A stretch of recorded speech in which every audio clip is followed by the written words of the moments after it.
नमस्कार बच्चों, आज से हम 12वीं कॉमर्स की ऑनलाइन क्लासेस शुरू कर रहे हैं, जिसमें हमारा सबसे इम्पोर्टेंट जो टॉपिक है वो है साझेदारी, जिसके 4 पार्ट हैं। नंबर 1 साझेदारी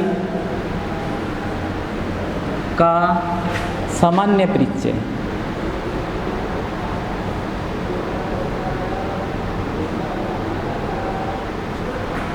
नंबर 2 नए साझेदार का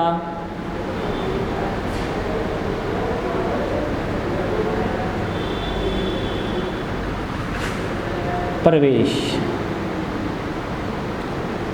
नंबर 3 साझेदार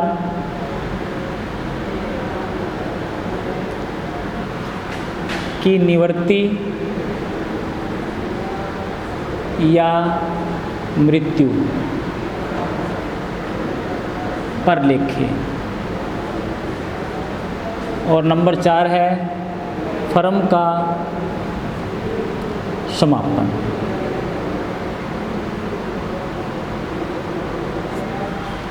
तो साझेदारी अपने 4 टॉपिक में पूरी होएगी। नंबर 1 पे साझेदारी का सामान्य परिचय, नंबर 2 नए साझेदार का प्रवेश, नंबर 3 साझेदार की निवृत्ति या मृत्यु पर लेखे, और नंबर 4 है फर्म का समापन। ये जो टोटल टॉपिक है ये अपने सिलेबस में 25 नंबर का आएगा, जिसमें 5 नंबर का ये सामान्य साझेदारी का सामान्य परिचय, 5 नंबर का फर्म का समापन, 8 नंबर का नए साझेदार का प्रवेश और 7 नंबर का साझेदार की निवृत्ति या मृत्यु पर लेखे। जिसमें सबसे पहले जो अपना है वो है साझेदारी का सामान्य परिचय, जिसमें साझेदारी के बारे में आपको पूर्ण रूप से बताया गया है कि साझेदारी क्या होती है, कितने प्रकार की होती है, इसका जो लाभ हानि है वो किस तरह से वितरित किया जाता है। तो सबसे पहले अपना जो टॉपिक है वो है साझेदारी का सामान्य परिचय।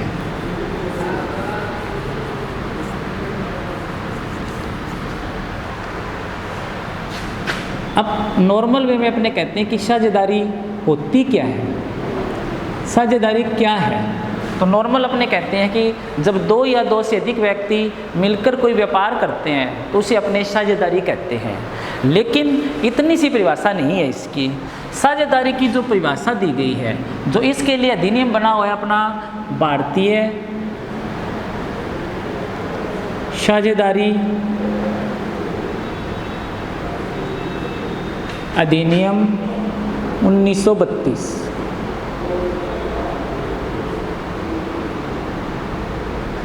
तो साझेदारी के लिए जो अपना अधिनियम बना है भारतीय साझेदारी अधिनियम 1932, इसकी धारा 4 में साझेदारी की परिभाषा दी हुई है। तो साझेदारी की जो परिभाषा दी गई है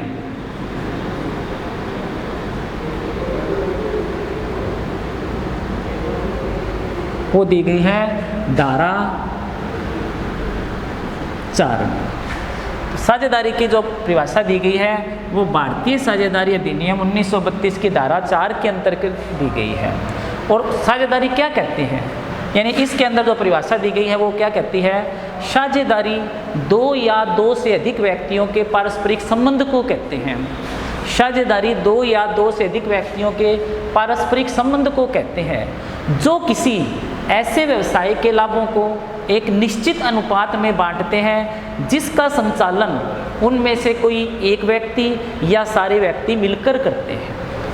साझेदारी की जो परिभाषा दी गई है वो धारा 4 के अंतर्गत दी गई है, और उसमें क्या कहते हैं, साझेदारी 2 या 2 से अधिक व्यक्तियों के पारस्परिक संबंध को कहते हैं, जो किसी ऐसे व्यवसाय के लाभों को एक निश्चित अनुपात में बांटने के लिए सहमत होते हैं, जिसका संचालन उनमें से कोई एक व्यक्ति या समस्त व्यक्ति मिलकर करते हैं। अर्थात साझेदारी में न्यूनतम जो सदस्य संख्या होती है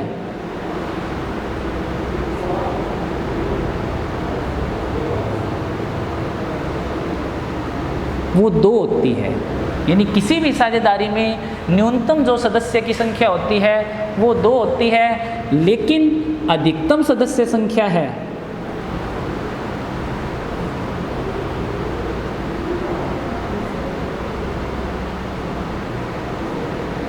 वो अलग अलग व्यवसायों में अलग अलग होती है। तो अधिकतम सदस्य संख्या 1 नंबर पे है, देखो जैसे बैंकिंग व्यवसाय,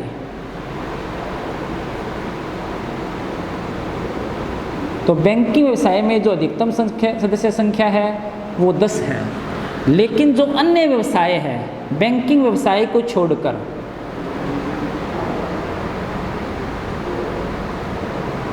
उसमें सदस्यों की संख्या पहले 20 थी, जिसे भारतीय कंपनी अधिनियम 2013 के अनुसार बढ़ाकर 100 कर दिया गया है।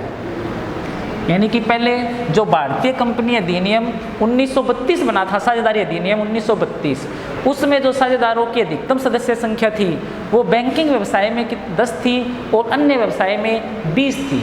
लेकिन जब आया भारतीय कंपनी अधिनियम 2013, उसके आधार पे सदस्यों की संख्या को बढ़ाकर बैंकिंग व्यवसाय में तो 10 की 10 रख दी, लेकिन अन्य व्यवसाय में सदस्यों की संख्या है उसे 100 तक बढ़ा दिया गया है।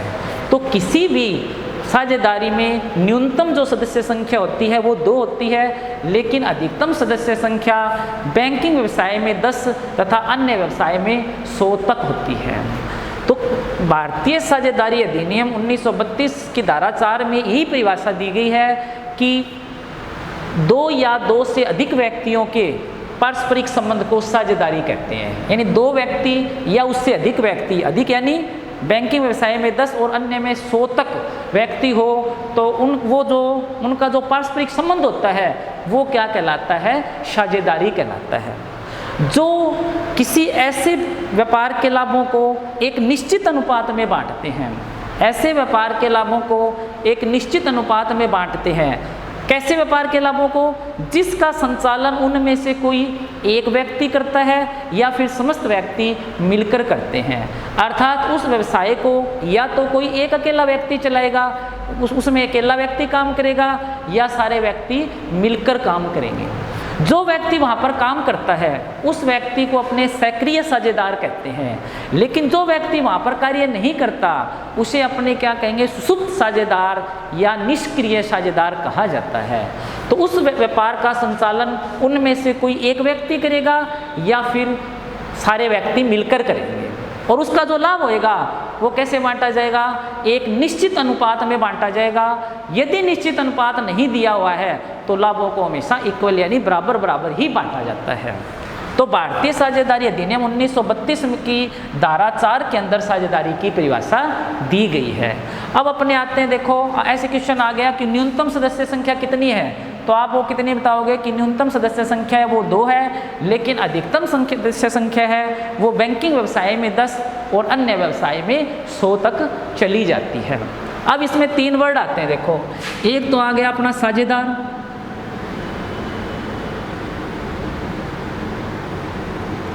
एक आ गया साझेदारी,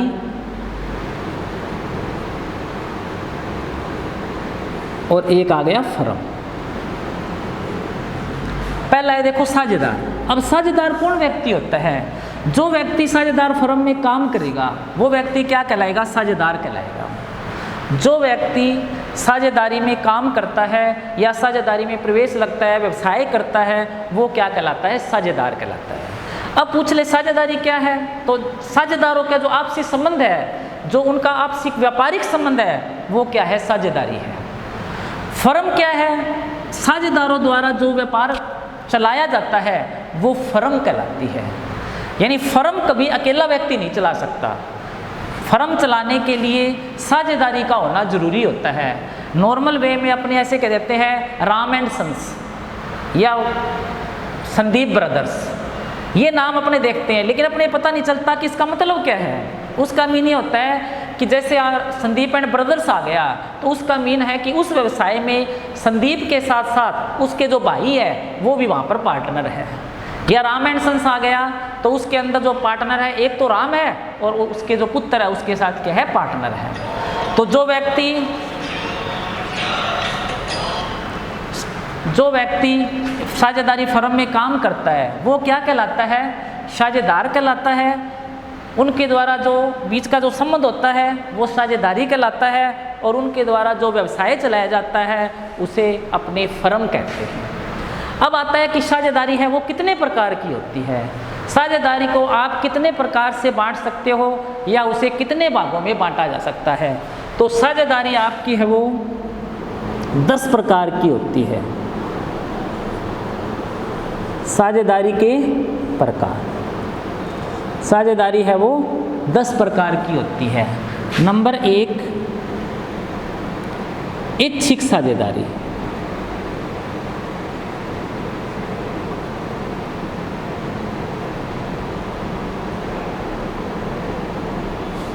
नंबर 1 पे ऐच्छिक साझेदारी। नंबर 2, विशेष साझेदारी।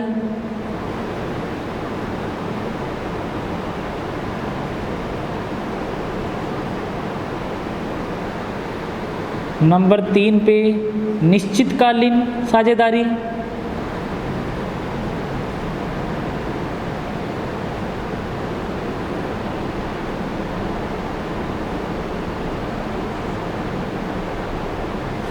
नंबर 4 पे अनिश्चितकालीन साझेदारी।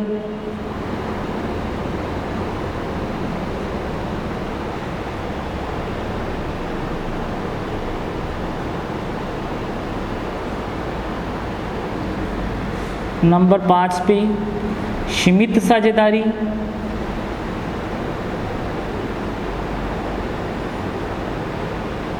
नंबर 6 पे असीमित साझेदारी।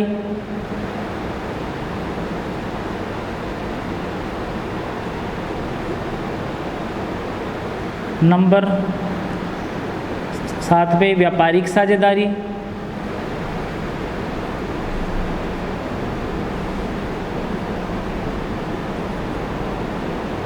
नंबर 8 पे गैर व्यापारिक साझेदारी।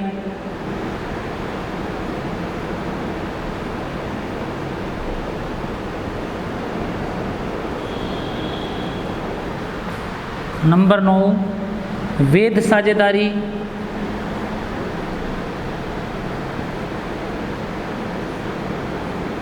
और नंबर 10 पे है अवैध साझेदारी।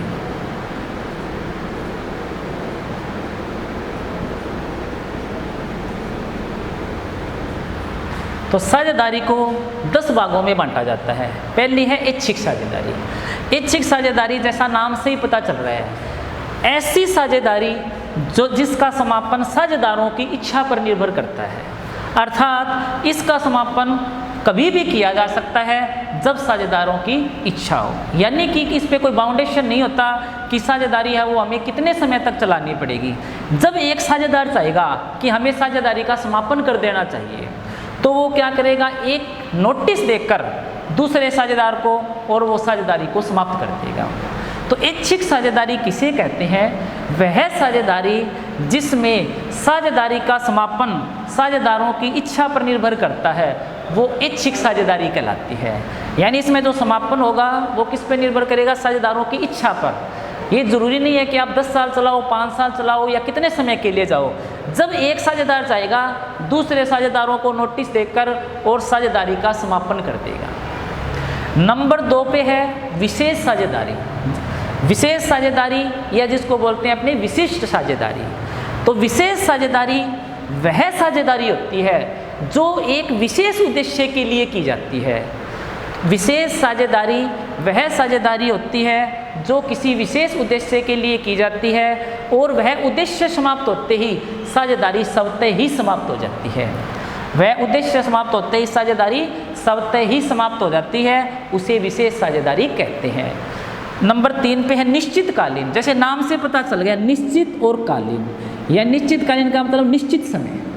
तो ऐसी साझेदारी जो निश्चित समय के लिए की जाती है, जैसे 5 वर्ष के लिए, 10 वर्षों के लिए, 4 वर्षों के लिए, 5 वर्षों के लिए, तो वो साझेदारी क्या कहलाती है? निश्चितकालीन। तो ऐसी साझेदारी जो एक निश्चित समय के लिए की जाती है वह निश्चितकालीन साझेदारी कहलाती है। इसका जस्ट उल्टा है अनिश्चितकालीन। अनिश्चितकालीन साझेदारी कौन सी होगी? अनिश्चित, तो जिसमें समय पहले से फिक्स नहीं होता। वह साझेदारी जिसमें साझेदारी का जो समय है वो पहले से निश्चित नहीं होता, उस साझेदारी को अनिश्चितकालीन साझेदारी कहते हैं। यह साझेदारी ऐच्छिक साझेदारी का ही दूसरा रूप है। ऐच्छिक साझेदारी में भी ऐसा ही होता है कि जब चाहे साझेदार क्या करते हैं, साझेदारी को समाप्त कर सकते हैं। उसी तरह अनिश्चितकालीन साझेदारी में साझेदारी को कितने समय तक ही चलाया जा सकता है, जब साझेदार चाहे उस साझेदारी को समाप्त कर सकते हैं। नंबर 5 पे है सीमित साझेदारी। तो सीमित साझेदारी कौन सी साझेदारी होती है? सीमित साझेदारी वह साझेदारी है जिसमें साझेदारों का दायित्व सीमित होता है, सिर्फ एक साझेदार को छोड़कर। एक साझेदार का दायित्व इसमें असीमित रहेगा और अन्य साझेदारों का जो दायित्व है वो सीमित रहता है। सीमित और असीमित का मतलब क्या हुआ फिर?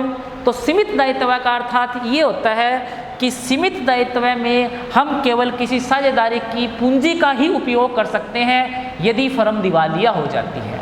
लेकिन असीमित दायित्व का मीन ये होता है कि अगर फर्म दिवालिया हो जाती है तो फर्म के दायित्वों को चुकाने के लिए हम साझेदार की पूंजी के साथ साथ उसकी निजी संपत्तियों का प्रयोग भी कर सकते हैं। तो सीमित साझेदारी आपसे कोई पूछे कि किसे कहते हैं, आप बताओगे वह साझेदारी जिसमें किसी एक साझेदार को छोड़कर अन्य साझेदारों का दायित्व उनके द्वारा लगाई गई पूंजी तक सीमित होता है, वह साझेदारी सीमित साझेदारी कहलाती है। असीमित साझेदारी कौन सी होगी फिर? वह साझेदारी जिस साझेदारी में सभी साझेदारों का दायित्व उनके द्वारा लगाई गई पूंजी के साथ साथ उसकी निजी संपत्तियों तक भी होता है, वह साझेदारी असीमित साझेदारी कहलाती है। नंबर 7 पे है व्यापारिक साझेदारी। व्यापारिक साझेदारी व्यापारिक उद्देश्यों के लिए की जाती है। पहले देखो व्यापार का क्या उद्देश्य होता है? व्यापार का उद्देश्य होता है वस्तुओं का क्रय विक्रय करके लाभ कमाना, ये व्यापार का उद्देश्य होता है। तो वह साझेदारी जो किसी व्यापारिक उद्देश्य के लिए की जाती है, अर्थात दो व्यापारियों द्वारा मिलकर जब कोई साझेदारी की जाती है तो उसे व्यापारिक साझेदारी कहते हैं। जिसमें दो व्यापारी आपस में मिलकर और साझेदारी व्यापार प्रारंभ करते हैं, उसे व्यापारिक साझेदारी कहते हैं। तो इसका जस्ट उल्टा है गैर व्यापारिक साझेदारी। गैर व्यापारिक साझेदारी कौन सी होती है? गैर व्यापारिक साझेदारी वह साझेदारी है जो व्यापारिक उद्देश्यों के लिए न की जाकर सेवा कार्य के लिए अर्थात पेशेवर व्यक्तियों द्वारा की जाती है। और पेशेवर व्यक्ति कौन होते हैं? पेशेवर व्यक्ति वे व्यक्ति होते हैं जो फीस तो लेते हैं लेकिन बदले में वस्तु न देकर किसी सेवा को प्रदान करते हैं। अर्थात वह साझेदारी जो पेशेवर व्यक्तियों द्वारा की जाती है, जो वो गैर व्यापारिक साझेदार कहलाती है। अर्थात मान लो कि उदाहरण के लिए ऐसा मान सकते हैं, दो डॉक्टर मिल जाएं और दो डॉक्टर मिलकर एक क्लिनिक खोल रहे पार्टनरशिप में, तो हम कहेंगे यह गैर व्यापारिक साझेदारी है। या फिर ऐसा कह सकते हैं कि जब दो टीचर मिलकर कोई स्कूल खोल ले, दो या दो से ज़्यादा, तो उसे क्या कहेंगे? अपनी गैर व्यापारिक साझेदारी कहेंगे। तो गैर व्यापारिक साझेदारी वह साझेदारी होती है जो पेशेवर व्यक्तियों द्वारा की जाती है, जिसे अपने गैर व्यापारिक साझेदारी कहते हैं। नंबर 9 पे है वैध साझेदारी। वैध साझेदारी वह साझेदारी होती है जो भारतीय साझेदारी अधिनियम 1932 के समस्त नियमों का पालन करती है, वह साझेदारी वैध साझेदारी कहलाती है। और नंबर 10 होगी अपनी लास्ट, अवैध साझेदारी। तो वह साझेदारी जो भारतीय साझेदारी अधिनियम 1932 के समस्त नियमों में से किसी एक नियम का भी यदि पालन नहीं करती है, समस्त नियमों में से किसी एक नियम का पालन नहीं करती है, तो अपने कहते हैं कि वह साझेदारी है वो अवैध साझेदारी है। तो अवैध साझेदारी के लिए देखो इसके 2-3 उदाहरण दे रखे हैं आपको। कोई भी साझेदारी अवैध साझेदारी कब होती है? नंबर 1, यदि शत्रु राष्ट्र का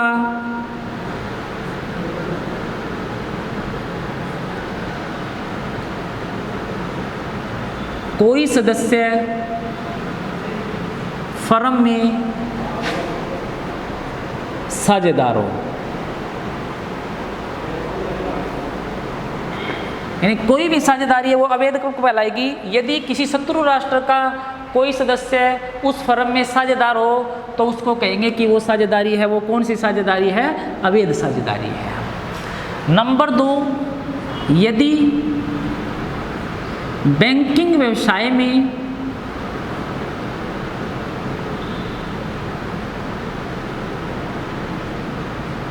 10 से ज़्यादा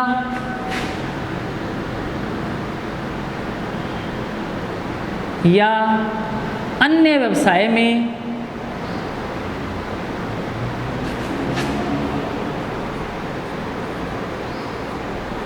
सौ से अधिक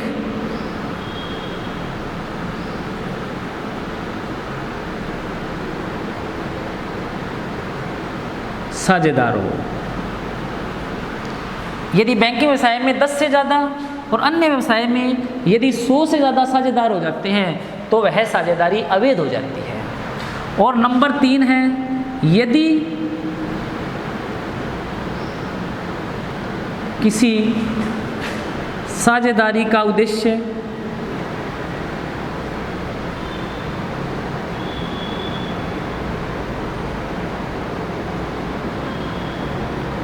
ही अवैध हो।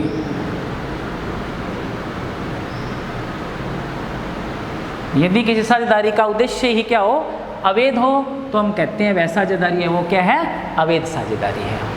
तो अगर कोई साझेदारी अवैध साझेदारी है तो वो 3 प्रकार से अवैध हो सकती है। पहला, यदि शत्रु राष्ट्र का कोई सदस्य क्या उस फर्म में साझेदार हो तो वह साझेदारी अवैध साझेदारी है। यदि बैंकिंग व्यवसाय में 10 से अधिक या अन्य व्यवसाय में क्या है 100 से अधिक साझेदार हो जाए तो वह साझेदारी भी अवैध हो जाती है। और नंबर 3 है, यदि किसी साझेदार का उद्देश्य ही अवैध हो, यानी जो फर्म की व्यापार किया उनका कार्य क्या है, ऐसा कार्य है कोई जिसका उद्देश्य ही क्या है, अवैध है। जैसे मान लो हमें किसी व्यापार के लिए कोई लाइसेंस लेना है और वो कार्य हम बिना लाइसेंस के करते हैं तो वो साझेदारी क्या है, अवैध साझेदारी हो जाती है। तो इस प्रकार साझेदारी के जो कुल प्रकार है वो 10 प्रकार हो गए।